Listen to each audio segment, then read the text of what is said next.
Today I'm sitting down with Dr. Louisa Nichols, a health expert and clinician who looks at what sedentary living is actually doing to us at a biological level. And what we get into today might change how you think about your daily routine. Like why your morning workout might not be protecting you the way you think. What's quietly happening to your heart and brain the longer you stay in a chair. And why struggling to stay consistent with your goals probably isn't a willpower problem at all. It's a lot more interesting and honestly more alarming than the usual health conversation. Let's get into it.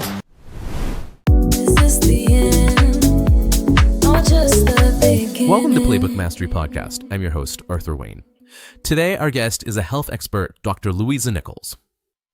Right now, you are likely sitting down. And you probably view this physical state as, well, a harmless posture of rest. Right, perhaps even a necessary recovery from a demanding day.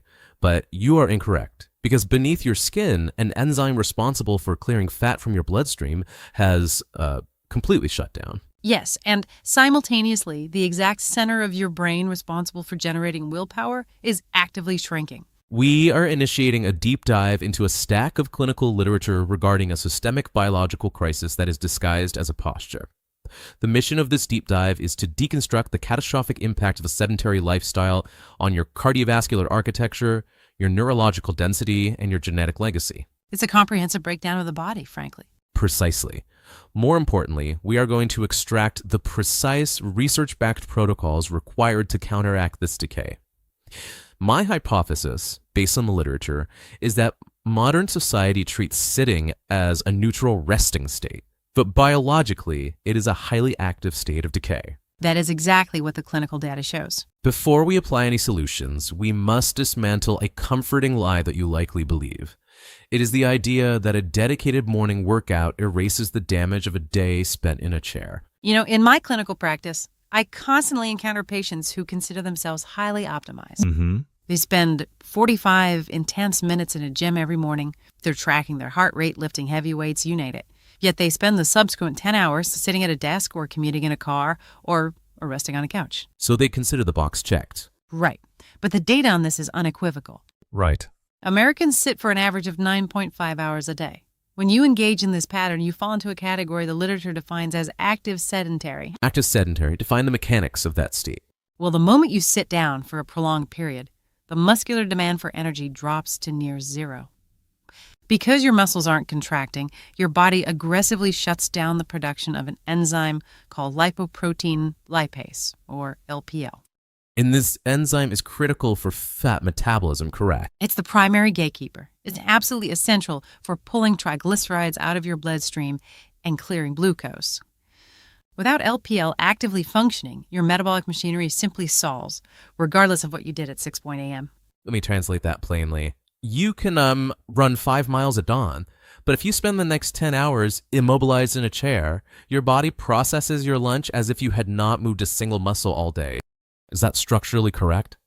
That's precisely what the clinical trials demonstrate. When I review the continuous glucose monitor data of active sedentary individuals, the results are staggering. In what way? Sedentary individuals experience a 22% higher blood glucose spike after meals compared to active people who are consuming the exact same food. Wait, 22% higher from the exact same meal? Exactly. Because when you sit, your large muscle groups like your quads and glutes, they aren't asking for fuel. So the glucose from your meal remains trapped in the bloodstream. Which inevitably triggers an insulin response. Right, a massive insulin release, which ultimately drives fat storage and creates systemic low-grade inflammation. Furthermore, prolonged sitting physically alters the architecture of the heart itself. Let's focus on that structural alteration. Well, decades of sitting cause the heart muscle, specifically the left ventricle, to shrink and stiffen. The left ventricle is your primary pumping chamber. When it stiffens, your stroke volume decreases. Meaning your heart has to work significantly harder to pump less blood. Exactly. Now, the literature outlines a specific window for reversing this cardiovascular stiffness. Define the biological expiration date for this pathology. The human heart retains a remarkable amount of plasticity. I mean, it can be remodeled through specific high-intensity exercise protocols to reverse up to 20 years of aging. But there is a limit. Yes. My research reviews indicate there is a strict biological threshold. If cardiovascular interventions start after the age of 65, the left ventricle has become too rigid to be physically remodeled. So you lose the structural plasticity. You do. If you wait until retirement to fix the decay of a sedentary career, the structural damage to the heart is permanent. Understood. If this physical stillness is essentially starving the metabolic system and permanently stiffening the heart, we must apply this logic to the physical architecture of the brain. It's just as vulnerable. In episode 1, while deconstructing the laws of power, I noted that the real edge is not aggression, it is stillness, and knowing precisely when to wait. Strategic stillness is a highly effective mechanism in human dynamics. However, the clinical literature dictates that physical stillness is entirely fatal to the brain. Explain the pathology of cognitive atrophy here. Well, I approach cognitive decline by analyzing the timeline of the pathology, and it requires a complete paradigm shift. Alzheimer's and dementia are fundamentally diseases of midlife. Midlife, not old age. Exactly. And in my work observing neurological imaging, I see that these diseases begin establishing their roots in a person's 30s, even though the clinical symptoms typically kill in the 70s. So the foundation of the disease is built during our peak earning years. Yes, when you sit in physical stillness and avoid demanding physical or cognitive tasks, you are actively participating in the pruning of your neural networks. Explain the scope of these networks. The human brain contains roughly 87 billion neurons, and a healthy cell possesses between 5 to 10,000 connections, which we call dendrites. This dense, interconnected network forms what I call your cognitive reserve. Identify the mechanism of this reserve. How does a higher density of neural connections physically protect the brain against cognitive decline? Think of your neural pathways like a massive complex highway system. As you age, toxic proteins like amyloid beta plaques begin to form roadblocks. Right. If an amyloid roadblock forms on a rural neurological road with no bypasses, the signal stops entirely. That's when you experience memory loss or dementia. But with a denser network. With a dense grid that has 10,000 alternate routes, which is your cognitive reserve, the signal simply reroutes and still reaches its destination. You maintain your functional capacity. But you only build those alternate routes through resistance, by consistently subjecting the brain and body to novel, challenging stimuli. Exactly. I want to isolate the exact biological structure responsible for this adaptation. Identified a specific region in the brain that is directly governed by this resistance. The precise structure is the anterior cingulate cortex, or the AMCC. In my analysis of functional MRI scans, I observed that the AMCC acts as the brain's literal willpower center. The willpower center. Yes. It is uniquely responsive to friction. It's highly active in individuals we classify as superagers, older individuals who retain the cognitive function of a 25-year-old. So it requires strain to develop. Right. When you force yourself to do hard things, whether that's adhering to a strict diet, engaging in rigorous exercise, or pushing through intense physical discomfort, the AMCC physically grows larger and denser. And the inverse. Conversely, when you live a safe, sedentary life, constantly choosing comfort and avoiding strain, the AMCC physically atrophies. It literally shrinks. Let me introduce an analogy to ensure this is perfectly understood. The AMCC is essentially a neurological muscle that feeds exclusively on friction. That's a great way to look at it. If you remove the friction by choosing the comfort of the couch, you starve the muscle. Seeking comfort is not merely a psychological preference. It is an active biological mechanism for shrinking your brain's capacity to exert willpower. The less you do, the less you are physically capable of doing. The clinical data aligns perfectly with that assessment.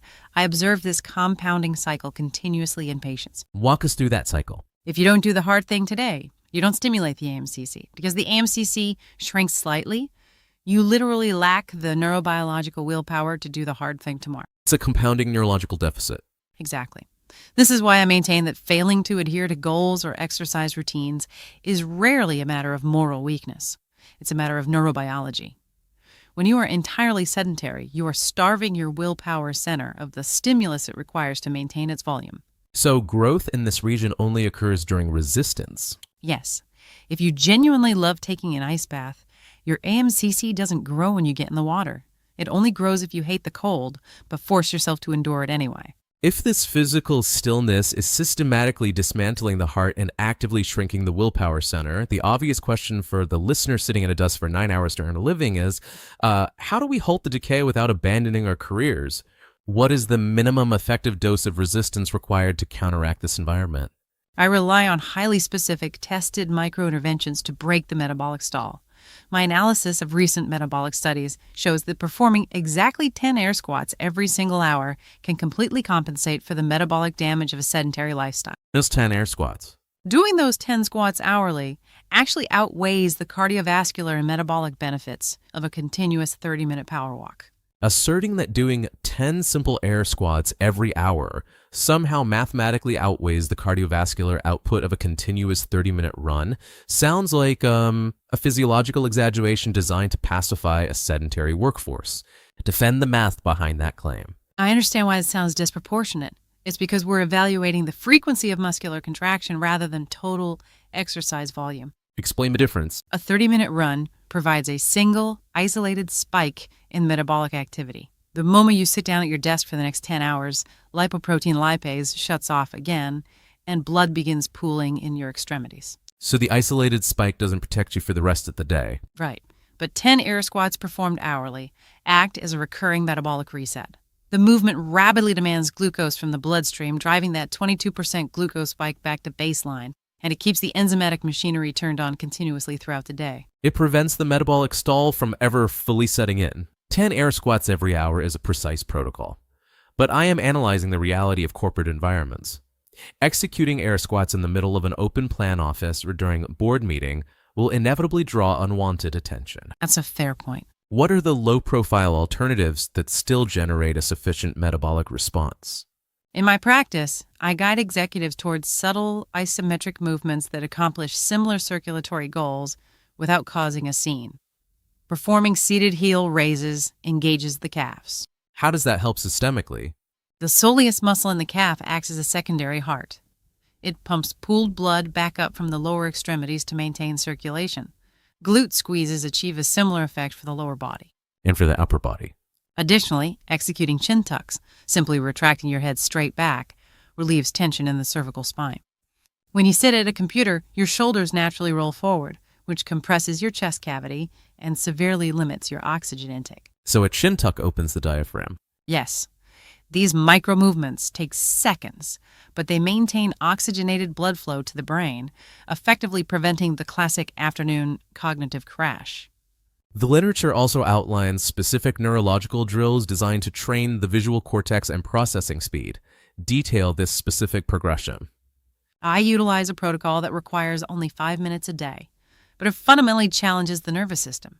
You stand facing a wall and simply throw a tennis ball against it, catching it with alternating hands. That sounds fairly basic. It is at first. Once your brain maps that pattern and it becomes easy, you must increase the neural demand. You progress to standing on one leg while throwing the ball, which forces your cerebellum to engage heavily for spatial awareness and balance. And the final progression. Finally, you place a patch over one eye. By blocking 50% of your visual input while balancing on one leg and tracking a moving object, you place an immense cognitive load on your executive functions, your visual cortex, and your hand-eye coordination. You are forcing the brain to build entirely new neural pathways. Exactly. Deeply enhancing that cognitive reserve we discussed earlier. So the protocol to save our cognitive reserve requires standing on one leg, wearing an eye patch, and throwing a tennis ball. That's the protocol. That is a highly effective way to either optimize your visual cortex or get immediately fired from a corporate boardroom. Results may vary. Okay.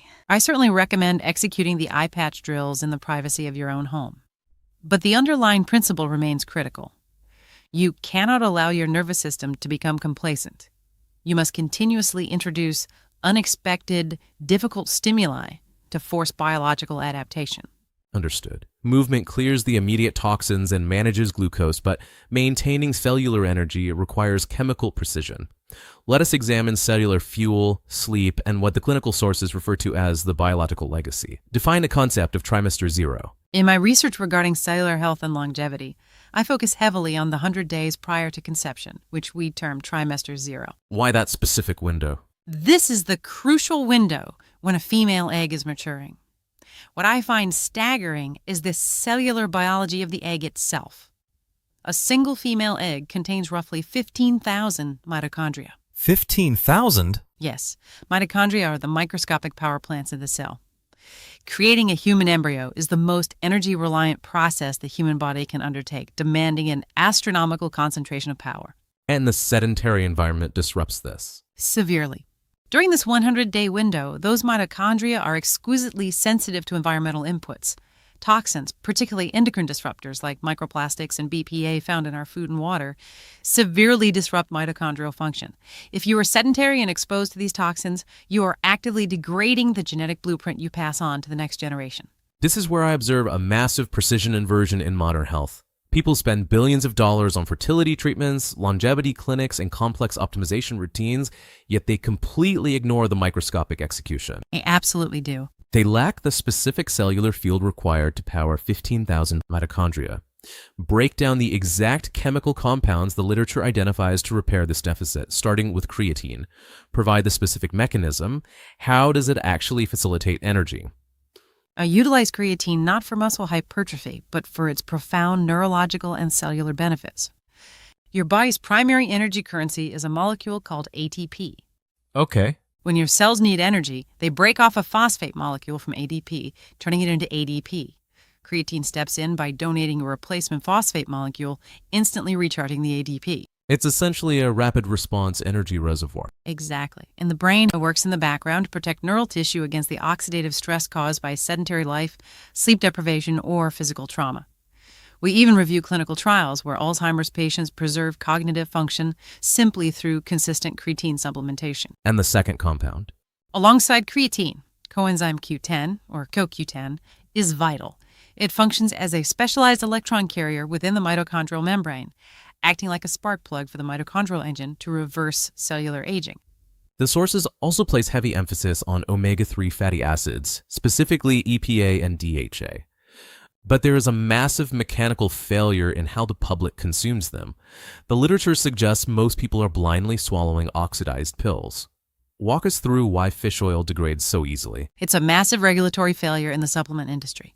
Omega-3s are critical for reducing systemic inflammation, which skyrockets when you sit all day, and they comprise a significant structural percentage of the brain itself. But they are highly unstable. Highly. Omega-3s are polyunsaturated fats, meaning their chemical structure makes them fragile. If they're exposed to heat, oxygen, or light during manufacturing or storage, they oxidize and become rancid. So how must they be handled? I continually advise patients that they must treat their omega-3s like fresh meat or dairy. They must be placed in the refrigerator immediately upon purchase. If you experience a fishy aftertaste or a burp after taking a capsule, that's the clinical indicator that the oil has oxidized. It's effectively useless. Which means the listener is likely currently consuming a compound intended to reduce systemic inflammation that has biologically degraded into the exact poison that causes it. Unfortunately, yes, that is often the case. A complete mechanical failure. Let us examine the final mechanism of cellular recovery, which is sleep. You mentioned earlier that the brain clears amyloid plaques, that the clinical text refers to the glymphatic system. You are utilizing a clinical term without establishing the underlying mechanism. Explain what the glymphatic system actually is. It's essentially a neurological pressure washing system. Mm-hmm. Throughout the day, as your neurons fire, metabolic waste builds up in your brain tissue. Right. When you enter deep sleep, the glial cells in your brain actually shrink by up to 60%.